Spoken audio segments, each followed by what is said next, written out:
গাড়ী চুৰি চক্ৰৰ বিৰুদ্ধে দিছপুৰ আৰক্ষীৰ বৃহৎ অভিযান অৰুণাচল আৰু অসমৰ বিভিন্ন প্ৰান্তৰ পৰা উদ্ধাৰ হৈছে 11খন বিলাসী বাহন ঠগ প্ৰবঞ্চনাৰে বাহনকেইখন বিক্ৰী কৰিছিল বিভিন্নজনক আৰক্ষীয়ে ৰূপজ্যোতি দাস মহেন্দ্ৰ দাস নামৰ দুটা প্ৰবঞ্চকক গ্ৰেপ্তাৰ কৰিছে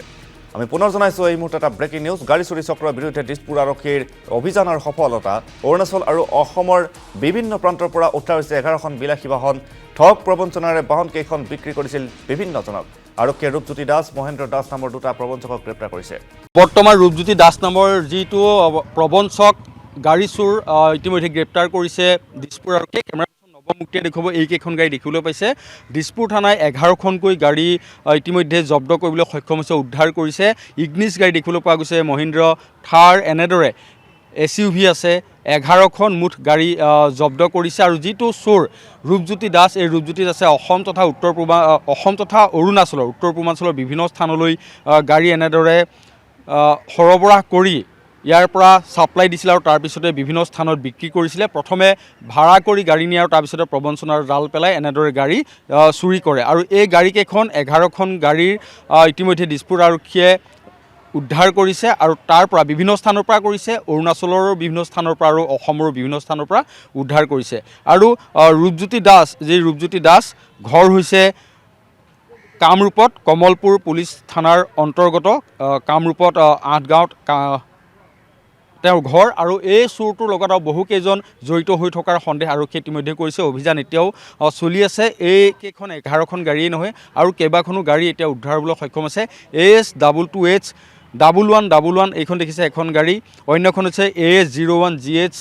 8841 AS01GE 1594 এখন ইগনিছ দেখিবলৈ পোৱা গৈছে AS01GB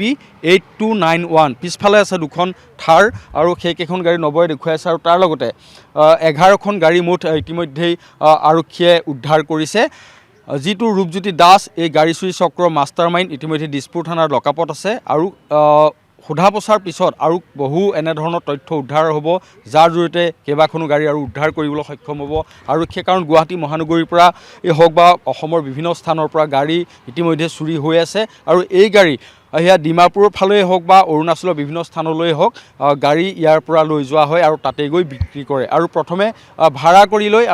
লোৱাৰ পিছত প্ৰবঞ্চনাৰ জাল পেলাই এই ৰূপজ্যোতি দাসে গাড়ী এনেদৰে চুৰি কৰে আৰু গাড়ী বিক্ৰী কৰে এই দুখন দেখিছে মহিন্দ্ৰা থাৰ নাম্বাৰ প্লেট নাই আৰু এই দুখন থাৰো এতিয়া দিছপুৰ থানা ইতিমধ্যে উদ্ধাৰ কৰিবলৈ সক্ষম হৈছে মুঠ 11খনকৈ গাড়ী এনেদৰে এতিয়া গাড়ী চুৰি চক্ৰ ক্ৰমাৎ সক্ৰিয় হৈছে কিন্তু দিছপুৰ থানাৰ আৰক্ষীৰ যি অভিযানকাৰী দলে ইতিমধ্যে অভিযান চলালে তাৰ পিছতে 11খনকৈ গাড়ী ইতিমধ্যে উদ্ধাৰ কৰিবলৈ সক্ষম হৈছে আৰু কেইবাখনো গাড়ী উদ্ধাৰ কৰিব আৰু আৰক্ষীৰ পৰা বিভিন্ন তথ্য কিন্তু এই মুহূৰ্তত কৈছোঁ ৰূপজ্যোতি দাস বহুদিন ধৰি এনেদৰে চুৰি চক্ৰৰ বিভিন্ন স্থানলৈ গাড়ী ইয়াৰ পৰা বিক্ৰী কৰিছিলে এই অভিযান এতিয়া সফল হৈছে 11খন গাড়ী এনেদৰে দিছপুৰ থানাৰ অভিযানকাৰী দলৰ দ্বাৰা উদ্ধাৰ হৈছে আৰু দিছপুৰ থানাৰ লকাপত আছে আৰু এই ৰূপজ্যোতি দাসৰ পৰা বহুকেইখন গাড়ীৰ তথ্য লাভ কৰিবলৈ সক্ষম হ'ব আৰক্ষীয়ে কাৰণ অভিযান ইতিমধ্যে আৰু চলি আছে এইকেইখন গাড়ী নহয় পুনৰ কৈছোঁ বহুকেইখন গাড়ী উদ্ধাৰ হ'বলৈ এতিয়াও বাকী আছে